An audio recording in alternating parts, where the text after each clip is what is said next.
بسم اللہ الرحمن الرحیم۔ السلام علیکم ورحمۃ اللہ وبرکاتہ۔ امید کرتا ہوں کہ آپ سب خیریت سے ہوں گے، اور میری اللہ تعالیٰ سے دعا ہے کہ اللہ پاک آپ کی تمام مشکلات کو آسان فرمائے۔ دوستو، میرا آج کا وظیفہ ان بھائیوں کے لیے ہے جو لوگ دشمنوں کے ڈر سے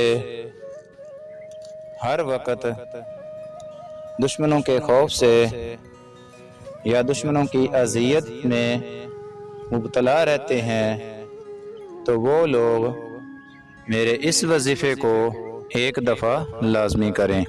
انشاءاللہ تعالی اللہ تعالیٰ کے حکم سے وہ دشمنوں کی ہر اذیت سے محفوظ رہیں گے۔ تو دوستو، چلتے ہیں اپنی ویڈیو کی طرف۔ اس سے پہلے میری تمام دوستوں سے گزارش ہے کہ میرے اس چینل کو ضرور سبسکرائب کر دیں۔ شکریہ۔ اب وظیفے کو اچھی طرح سمجھ لیں۔ آپ نے یہ آیت مبارکہ روزانہ 7 مرتبہ پڑھنی ہے۔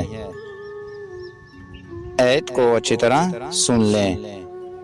قُل لَن يُصِيبَنَا إِلَّا مَا كَتَبَ اللَّهُ لَنَا هُوَ مَوْلَانَا وَعَلَى اللَّهِ فَلْيَتَوَكَّلِ الْمُؤْمِنُونَ۔ اس آیت کا روزانہ 7 مرتبہ ورد کرنا ہے۔ انشاءاللہ تعالی دشمن کی اذیت سے محفوظ رہو گے۔ تو دوستو، پھر کسی نئی ویڈیو کے ساتھ آپ کی خدمت میں حاضر ہوں گے۔ اللہ حافظ۔